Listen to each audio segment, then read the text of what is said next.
গ্রামীণ bank শিক্ষানবিশ officer পদে সকল পরীক্ষার্থীদের জন্য শুভকামনা জ্ঞাপন করে আজ এমসিকিউ প্রশ্নের জন্য সাধারণ জ্ঞান সাজেশনটি প্রদান করতেছি।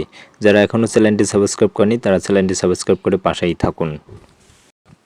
চলে যাচ্ছি ভিডিওটির মূল পর্বে। প্রত্যাশা রাখতেছি গ্রামীণ ব্যাংকের সকল পরীক্ষার্থী সুস্থ এবং সুন্দর আছেন। আজ আপনাদের মাঝে গ্রামীণ ব্যাংক শিক্ষানবিশ অফিসার পদের পরীক্ষার জন্য সাধারণ জ্ঞান সাজেশন প্রদান করব। সাধারণ জ্ঞান সাজেশনটি আপনারা প্রথম থেকে শেষ অবধি দেখবেন। যারা এখনও চ্যানেলটি সাবস্ক্রাইব করেনি তারা চ্যানেলটি সাবস্ক্রাইব করে পাশেই থাকবেন। ধন্যবাদ জানিয়ে শুরু করতে যাচ্ছি আজকের ভিডিওটি। প্রথম প্রশ্নটি ছিল, হুমায়ুন ও শের শাহর মধ্যে চৌসার যুদ্ধ কবে সংঘটিত হয়? সঠিক উত্তর ক, 1539 সাল। 2 নং প্রশ্নটি ছিল, সৈয়দ আহমেদ খানের পিতা কোন মুঘল সম্রাটের বন্ধু বা উজির ছিলেন? সঠিক উত্তর ক, দ্বিতীয় আকবর। 3 নং প্রশ্নটি ছিল, 69-এর গণ অভ্যুত্থানে মতিউর রহমান কবে মারা যান? সঠিক উত্তর খ, 24 জানুয়ারি 1969। 4 নং প্রশ্নটি ছিল, 31 আগস্ট 1975 নিচের কোন দেশ বাংলাদেশকে স্বীকৃতি দেয়? সঠিক উত্তর ঘ, চীন বাংলাদেশকে স্বীকৃতি দিয়েছিল এই দিনে। 5 নং প্রশ্নটি ছিল, ভাষা শহীদ আব্দুর জব্বার গ্রন্থাগার ও স্মৃতি জাদুঘর কোথায় অবস্থিত? সঠিক উত্তর ঘ, 5-এর ঘ, ময়মনসিংহ। 6 নং প্রশ্নটি ছিল, নিচের কোন দফা 6 দফার অন্তর্ভুক্ত নয়? সঠিক উত্তর হবে গ। গ ছিল প্রধানমন্ত্রী ও রাষ্ট্রপতির ক্ষমতা। এটি 6 দফার কোনো অন্তর্ভুক্ত ছিল না, প্রধানমন্ত্রী ও রাষ্ট্রপতির ক্ষমতা। 7 নং প্রশ্নটি ছিল, মুক্তিযুদ্ধে জেড ফোর্স ব্রিগেড নিচের কোন এলাকায় যুদ্ধ করেনি? সঠিক উত্তর ঘ, বরিশাল। মুক্তিযুদ্ধে জেড ফোর্সের ব্রিগেড নিচের কোন এলাকায় যুদ্ধ করেনি? সঠিক উত্তর হবে ঘ, বরিশাল। 8 নং প্রশ্নটি ছিল, ঢাকা মহানগরে প্রথম বিদ্যুৎ বাতি জ্বালানো হয় কবে, কোথায়? সঠিক উত্তর হবে ক, 7 ডিসেম্বর 1901 সাল আহসান মঞ্জিলে ঢাকা মহানগরে প্রথম বিদ্যুৎ বাতি জ্বালানো হয়। এটি 7 ডিসেম্বর 1901 সালে আহসান মঞ্জিলে। 9 নং প্রশ্নটি ছিল, বাংলামতি ও সোনার বাংলা 1 কৃষিক্ষেত্রে কিসের নাম? বাংলামতি ও সোনার বাংলা 1 কৃষিক্ষেত্রে এটি কিসের নাম? এটি ছিল ধানের নাম। সঠিক উত্তর গ, 9-এর গ। 10 নং প্রশ্নটি ছিল, সংবিধানের কোন অনুচ্ছেদে ধর্মীয় স্বাধীনতার কথা উল্লেখ রয়েছে? সঠিক উত্তর ক, 41 নং অনুচ্ছেদে। সংবিধানের কোন অনুচ্ছেদে ধর্মীয় স্বাধীনতার কথা উল্লেখ রয়েছে? সঠিক উত্তর ক, 41 নং অনুচ্ছেদে। আবারও বলতেছি, যারা এখনও চ্যানেলটি সাবস্ক্রাইব করেনি তারা চ্যানেলটি সাবস্ক্রাইব করে লাইক কমেন্ট শেয়ার করবেন এবং আমার পাশেই থাকবেন। 11 নং প্রশ্নটি ছিল, সংবিধানের ত্রয়োদশ সংশোধনীর মূল বিষয়বস্তু কী ছিল? সঠিক উত্তর গ, নির্দলীয় তত্ত্বাবধায়ক সরকার গঠন। সঠিক উত্তর গ, নির্দলীয় তত্ত্বাবধায়ক সরকার গঠন। সংবিধানের ত্রয়োদশ সংশোধনীর মূল বিষয়বস্তু কী ছিল? সঠিক উত্তর গ, নির্দলীয় তত্ত্বাবধায়ক সরকার গঠন। 12 নং প্রশ্ন ছিল, নিচের কোন প্রতিষ্ঠানটি শিল্প মন্ত্রণালয়ের অধীনে? সঠিক উত্তর ক, বাংলাদেশ চিনি ও খাদ্য শিল্প কর্পোরেশন। 13 নং প্রশ্নটি ছিল, বাংলা একাডেমি স্বাধীনতা পুরস্কার লাভ করে কবে?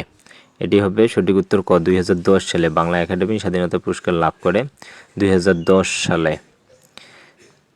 14 নং প্রশ্নটি ছিল, স্বাধীন নির্বাচন কমিশন সচিবালয়ে যাত্রা শুরু হয় কবে? সঠিক উত্তর গ, 9 মার্চ 2008 সাল।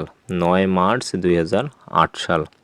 15 নং প্রশ্নটি ছিল, বাংলাদেশের সংবিধানে কত নম্বর অনুচ্ছেদ অনুযায়ী সরকারি কর্ম কমিশন গঠিত হয়? সঠিক উত্তর ক, 137 নং। সঠিক উত্তর ক, 137 নং।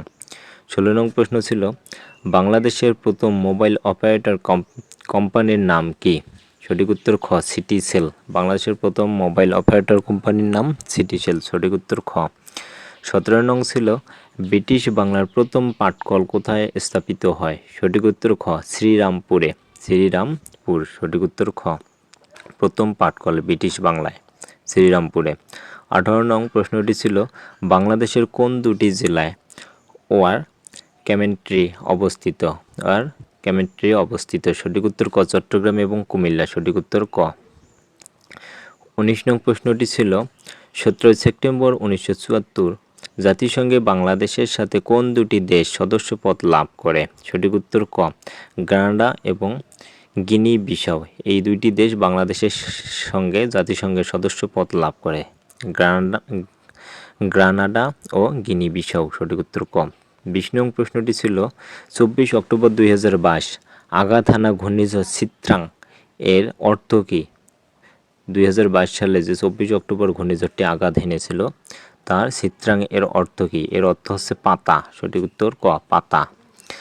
21 নং প্রশ্নটি ছিল স্বাধীন বাংলাদেশের প্রথম বাজেট পেশ করেন কে? সঠিক উত্তর খ। তাজউদ্দিন আহমেদ। স্বাধীন বাংলাদেশের প্রথম বাজেট পেশ করেন তাজউদ্দিন আহমেদ। 22 নং প্রশ্নটি ছিল 1976 সালে 21শে পদক প্রবর্তন করেন কে? সঠিক উত্তর গ। জিয়াউর রহমান। 1976 সালে 21শে পদক প্রবর্তন করেন জিয়াউর রহমান। 23 নং প্রশ্নটি ছিল শালবন বিহার প্রত্নতত্ত্ব স্থানটি কোন জনপদে অবস্থিত? সঠিক উত্তর খ। সমতট। এটি হবে সমতট জনপদে অবস্থিত। 24 নং প্রশ্নটি ছিল দ্য ফার্স্ট প্লান্টেশন শিল্পকর্মটি কার? সঠিক উত্তর ঘ। এস.এম. সুলতান। এস.এম. সুলতানের। সাদুরি ভাষায় কথা বলে বাংলাদেশের কোন ক্ষুদ্র নৃগোষ্ঠী? সাদুরি ভাষায় কথা বলে বাংলাদেশের কোন ক্ষুদ্র নৃগোষ্ঠী? সঠিক উত্তর ঘ। ওরাও। সঠিক উত্তর ঘ। ওরাও। 26 নং প্রশ্নটি ছিল সর্বশেষ বাংলাদেশের কোন জেলা রেলওয়ে নেটওয়ার্কের অন্তর্ভুক্ত হয়? সঠিক উত্তর খ। নড়াইল। সঠিক উত্তর খ। নড়াইল। 27 নং ছিল দেশে বর্তমানে নিবন্ধিত চা বাগানের সংখ্যা কতটি? সঠিক উত্তর খ। 169টি। সঠিক উত্তর খ। 28 নং ছিল বাংলাদেশের চলচ্চিত্র সার্টিফিকেশন বোর্ড গঠন করা হয় কবে? বাংলাদেশের চলচ্চিত্র সার্টিফিকেশন বোর্ড গঠন করা হয় কবে? সঠিক উত্তর ঘ। 22 সেপ্টেম্বর 2024। সঠিক উত্তর ঘ। 22 সেপ্টেম্বর 2024। 29 নং জাতিসংঘে বাংলাদেশের স্থায়ী প্রতিনিধির নাম কি? সঠিক উত্তর ঘ। সালাউদ্দিন নোমান চৌধুরী। সঠিক উত্তর ঘ। সালাউদ্দিন নোমান চৌধুরী। 30 নং ছিল 2025 সালের বর্ষপণ্য কোনটি? সঠিক উত্তর ঘ। আসবাবপত্র। 30-এর সঠিক উত্তর ঘ। আসবাবপত্র। 31 নং ছিল নিচের কোন দেশকে বজ্র ড্রাগনের দেশ বলা হয়? বজ্র ড্রাগনের দেশ বলা হয় ভুটান। সঠিক উত্তর ক। ভুটান। 32 নং ছিল নিচের কোনটি ইরানের সবচেয়ে ক্ষমতাধর প্রতিষ্ঠান? নিচের কোনটি ইরানের সবচেয়ে ক্ষমতাধর প্রতিষ্ঠান? সঠিক উত্তর হবে খ। Guardian council. সঠিক উত্তর খ। Guardian council. 33 নং ছিল the Republic of south Makalu কোন দেশের বিচ্ছিন্নতাবাদী সংগঠন? The Republic of south Makalu এটি কোন দেশের বিচ্ছিন্নতাবাদী সংগঠন? সঠিক উত্তর ক। ইন্দোনেশিয়া। সঠিক উত্তর ক। ইন্দোনেশিয়া। 34 নং ছিল নিচের কোন দেশের মুদ্রার মূল্যমান সবচেয়ে বেশি? মুদ্রার মূল্যমান সবচেয়ে বেশি। সঠিক উত্তর হবে ঘ। কুয়েত। কুয়েতের মূল্যমান সবচেয়ে বেশি মুদ্রার। কুয়েতের মুদ্রার মূল্যমান সবচেয়ে বেশি। 35 নং ছিল দেশ ভালো হয় যদি দেশের বিশ্ববিদ্যালয়গুলো ভালো হয় উক্তিটি করেন। এই উক্তিটি কে করেন? উক্তিটি করেছিলেন পণ্ডিত নেহেরু। সঠিক উত্তর ঘ। পণ্ডিত নেহেরু। 36 নং ছিল ইসরায়েল ফিলিস্তিন দ্বন্দ্বের মূল কারণ কি? এর সঠিক উত্তর ঘ। সবগুলোই। তার মানে ক ইতিহাস, খ ধর্ম, গ ইসরায়েল ফিলিস্তিনকে স্বীকৃতি না দেওয়া। এই তিনটি অপশনেই রাইট, তাই সঠিক উত্তর হবে ঘ সবগুলো। 37 নং ছিল ইসরায়েলকে প্রথম স্বীকৃতি দান করে কোন দেশ? সঠিক উত্তর ক। যুক্তরাষ্ট্র। ইসরায়েলকে প্রথম স্বীকৃতি দান করে যুক্তরাষ্ট্র। 38 নং ছিল বুরুন্ডির রাজধানীর নাম কি? বুরুন্ডির রাজধানীর নাম কি? সঠিক উত্তর খ। জিতেগা। সঠিক উত্তর খ। 39 নং ছিল নিচের কোন মহাদেশে লাংফিশ পাওয়া যায়? সঠিক উত্তর গ। দক্ষিণ আমেরিকা। দক্ষিণ আমেরিকা মহাদেশে লাংফিশ পাওয়া যায়। সঠিক উত্তর গ। 40 নং প্রশ্নটি ছিল নিচের কোন অঙ্গরাজ্যটি যুক্তরাষ্ট্র ফ্রান্সের নিকট থেকে ক্রয় করে নিয়েছে? নিচের কোন অঙ্গরাজ্যটি যুক্তরাষ্ট্র ফ্রান্সের নিকট থেকে ক্রয় করে নিয়েছে? সঠিক উত্তর ক। লুইসিয়ানা। সঠিক উত্তর ক। এই লুইসিয়ানা রাজ্যটাই যুক্তরাষ্ট্র ফ্রান্সের নিকট থেকে কিনে নিয়েছিল। লুইসিয়ানা। 41 নং ছিল ইরিত্রিয়া। এরিত্রিয়া কোন দেশ থেকে বিচ্ছিন্ন হয়ে স্বাধীনতা লাভ করে? সঠিক উত্তর খ ইথিওপিয়া। ইথিওপিয়া থেকে বিচ্ছিন্ন হয়ে স্বাধীনতা লাভ করে ইথিওপিয়া। সঠিক উত্তর খ। 42 নং প্রশ্নটি ছিল হালং বে কোথায় অবস্থিত? সঠিক উত্তর ক ভিয়েতনাম। সঠিক উত্তর ক হালং বে কোথায় অবস্থিত? ভিয়েতনাম। 43 নং ছিল পার্শ্বিক দিনপঞ্জি তৈরি করেন কে? সঠিক উত্তর খ দারিউশ। সঠিক উত্তর খ দারিউশ। 44 নং প্রশ্নটি ছিল সম্প্রতি কোন দুটি দেশ শেনজেন অঞ্চলে অন্তর্ভুক্ত হয়? সম্প্রতি। সঠিক উত্তর ঘ বুলগেরিয়া ও রোমানিয়া।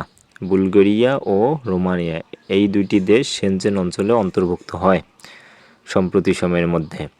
45 নং ছিল জাতিসংঘ পরিবেশ কর্মসূচি ইউএনইপি এর সদর দপ্তর কোথায় অবস্থিত? জাতিসংঘ পরিবেশ কর্মসূচি ইউএনইপি এর সদর দপ্তর অবস্থিত কেনিয়া। সঠিক উত্তর খ কেনিয়া। 46 নং প্রশ্ন ছিল নিচের কোন দেশটি আফ্রিকান ইউনিয়নের সদস্য নয়? সঠিক উত্তর ঘ ক্রোয়েশিয়া। সঠিক উত্তর ঘ ক্রোয়েশিয়া। 47 নং ছিল মধ্যপ্রাচ্যের সবচেয়ে বড় মার্কিন সামরিক ঘাঁটি কোনটি? সঠিক উত্তর ক আল উদিদ বিমান ঘাঁটি। 47-এর সঠিক উত্তর ক আল উদিদ বিমান ঘাঁটি। এটি মধ্যপ্রাচ্যের সবচেয়ে মার্কিন সামরিক ঘাঁটি, বড় মার্কিন সামরিক ঘাঁটি। 48 নং প্রশ্নটি ছিল ফিফার প্রতিষ্ঠাকালীন সদস্য দেশ কয়টি? সঠিক উত্তর ক 60টি। ফিফার প্রতিষ্ঠাকালীন সদস্য দেশ ছিল 60টি। 49 নং ছিল ডোনাল্ড ট্রাম্প নির্বাহী আদেশের মাধ্যমে মেক্সিকো উপসাগরের নাম কি রাখেন? সঠিক উত্তর ক Gulf of America. Gulf of America. সঠিক উত্তর ক গালফ অফ আমেরিকা।